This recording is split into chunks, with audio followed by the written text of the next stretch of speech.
নমস্কার বন্ধুরা, আপনারা সবাই কেমন আছেন? আশা করছি সবাই খুব ভালো আছেন, আমরাও খুব ভালো আছি। তা আজকে নিয়ে এসেছি লাউ পাতায় কই মাছ ভাপা।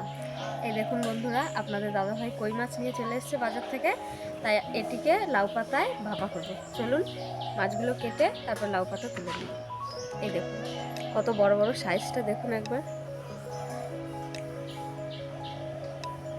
চলুন, ফোনে কতটা বড় মনে হচ্ছে বোঝা যাচ্ছে না, মানে কতটা বড় অত বোঝা যাচ্ছে না, কিন্তু সামনাসামনি দেখলে অনেকটাই বড়।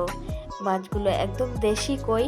আপনাদের দাদাভাই সকালবেলায় বাজারে গেছে, গিয়ে দেখছে এরকম কই মাছ, তা নিয়ে এসছে আর বললো বাড়িতে এসে যে আজকে একটু লাউ পাতায় ভাপা করো, অনেকদিন হয় না। তা এরকমভাবে কেটে ধুয়ে নিচ্ছি সুন্দর করে, একটু লবণ দিয়েও ধুয়ে নিচ্ছি। এর যে একটা আষ্টে গন্ধ মাছের, সেটাও চলে যায় লবণ দিয়ে ধুলে, আর যে একটা নালা নালা ভাব থাকে সেটাও চলে যায়, সুন্দর পরিষ্কার হয়। আর দেখুন খুব বেশি মশলা লাগবে না। তা মশলার থেকে কি লাগবে দেখুন, একটু ধনে, গোটা ধনে, একটু জিরে, শুকনো লঙ্কা আর আদা। এই রান্নাটায় পেঁয়াজ রসুন যায় না, আর এরকম শিলনোড়াতে বাটবেন তাহলে ভালো হয়। প্রথমেই ধনেটা বেটে নিচ্ছি সুন্দর করে মিহি করে, এরপরে জিরে আর আদা একসঙ্গে বেটে নিচ্ছি, এরপরে শুকনো লঙ্কাটাও বেটে নিচ্ছি।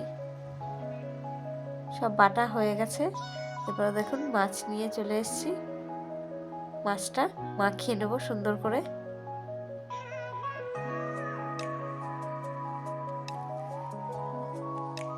দেখুন, তা সব মশলা দিয়ে দিচ্ছি এক এক করে, জিরে, আদা, ধনে বাটা, শুকনো লঙ্কা বাটা, পরিমাণ মতো হলুদ গুঁড়ো আর পরিমাণ মতো লবণ। আপনারা আপনাদের মাপ মতো দেবেন, যতটা লাগবে ততটা। আর দিয়ে দিচ্ছি সর্ষের তেল। এরপরে সুন্দর করে মাখিয়ে নেব। এরকম মাখতে মাখতে আমার হাতে একটু লেগেও গেছিলো। কই মাছ তো মাথার কাছটায় কাটা থাকে, একটু সাবধানে মাখাবেন। এরপরে সুন্দর করে ঢেকে রেখে দিয়েছিলাম 10 মিনিটের জন্য। তারপরে দেখুন গাছের থেকে লাউ পাতা ছিঁড়ে নেব। তার মধ্যে দেখিয়েছি একটু বেগুন, গাছে কত সুন্দর কচি কচি বেগুন হয়েছে, সেটাই আপনাদের সঙ্গে শেয়ার করলাম একটু। এই দেখুন কত সুন্দর কচি কচি লাউ পাতা গাছেই হয়েছে, বাড়ির গাছে একদম টাটকা, ছেঁড়া হয়ে গেছে। এরপরে একটু দেখিয়ে দিচ্ছি বাড়িতেই কত সুন্দর রক্তগাঁদার ফুল হয়েছে। দেখুন আপনাদের প্রত্যেকের বাড়িতেই হয়তো থাকবে এই সময়টায়। এরপরে সুন্দর করে লাউ পাতাগুলো ধুয়ে নিচ্ছি। দেখুন কল চালিয়ে এরকমভাবে ধুয়ে নিলে কি হয়, যে বালিটা থাকে কিংবা পোকা যদি থাকে সেগুলো বেরিয়ে আসে। এরপরে সুন্দর করে পাতিয়ে পাতিয়ে পাতাগুলো মাছগুলো দিয়ে দেব এর মধ্যে। আর খেয়াল রাখবেন যাতে কোনো দিক দিয়ে একটু ফাঁকা না থাকে, তাহলে কিন্তু সব মশলাগুলো এই ফাঁকা দিয়ে বেরিয়ে যাবে। তা দেওয়ার সময় একটু পাতাটা বেশি দেবেন, তাহলে কি হয়, কোনো জায়গা দিয়ে ফাঁকা থাকবে না, মশলাটা বেরোনোর ভয় থাকবে না। এটি কড়াইতে তো রান্না হবে না, মানে আপনার ঝোল হবে না, তো এটি সিদ্ধ, ওই জন্য মশলা বেরোনোর ভয়টা বেশি থাকে। এই দেখুন আমার মোড়ানো হয়ে গেছে। এরপরে সুন্দর করে বেঁধে নেব। আপনারা একটু ধৈর্য ধরে সুন্দর করে এরকম চারিদিক দিয়ে প্যাঁচ দিয়ে বাঁধবেন, তাহলে ভালো হবে। দেখুন আমার বাঁধা হয়ে গেছে। এরপরে সুন্দর করে আরও বাকিগুলো করে নেব। এই দেখুন করা হয়ে গেছে। এরপরে ভাতটা বসিয়ে দেবো। আমাদের ঘরের চালের ভাত হবে, তাই দেখুন কড়াই বসিয়ে দিয়েছি, চাল ধুয়ে নিয়ে চলে এসেছি। দিয়ে দিচ্ছি চালগুলো ভাতের জলের মধ্যে। এরপরে দিয়ে দিচ্ছি মাছগুলো। আপনারা চাইলে একটু পরেও দিতে পারেন, আমি একটু আগে দিচ্ছি কারণ অনেকগুলো তো, তাই সিদ্ধ হতে একটু টাইম লাগবে, ওই জন্য একটু আগেই দিয়ে দিলাম। আপনারা চাইলে একটু পরেও দিতে পারেন। দেখুন আমার হয়ে গেছে রান্না। এরপরে কত সুন্দর হয়েছে দেখুন, একদম ঝরঝরে। আর ভাতের মধ্যেও দেখুন মশলাটা হালকা চলে এসছে। এরকম কড়াইতে করলে কি হয়, ভাতের যে মাড়টা থাকে সেই মাড়টা কিন্তু থেকেই যায় ভাতের মধ্যে। আর হাঁড়িতে করলে কি হয়, মাড়টা ফেলে দিতে হয়।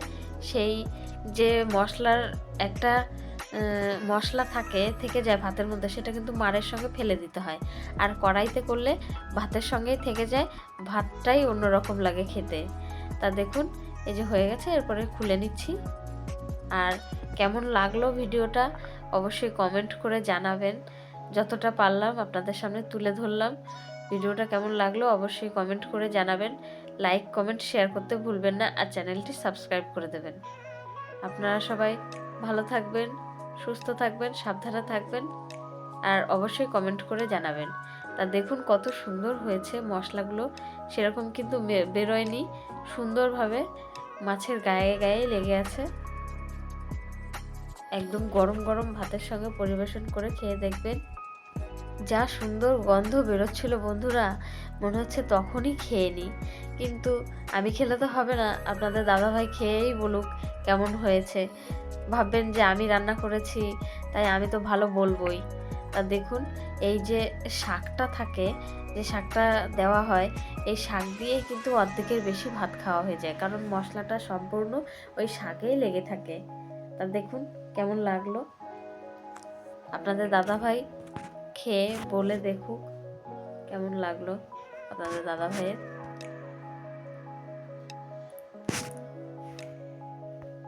আপনারা অবশ্যই একবার বাড়িতে ট্রাই করে দেখবেন।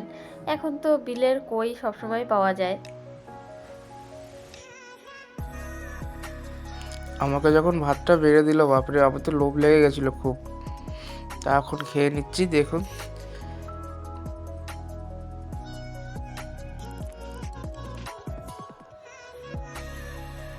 অসাধারণ লেগেছে, একদম খুবই ভালো লাগলো। অনেক দিন পর খেলাম, তার জন্য খুবই ভালো লাগলো। একদম ভাবতে পারিনি যে এতটাই টেস্ট লাগবে। আরও কড়াইতে রান্না করা ভাত অসাধারণ লাগছিল খেতে, আর সুন্দরভাবে গুছিয়ে দিয়েছে, এত সুন্দর লাগছিল মনে হচ্ছিলো আরও খেয়ে নিই। কিন্তু অত খেলে তো হবে না, পেটেও তো জায়গা থাকতে হবে। তোমরা একবার বাড়িতে করে খেয়ে দেখবে, অবশ্যই আমার মনে হচ্ছে তোমরাও একদম অনেকটাই খেয়ে ফেলবে।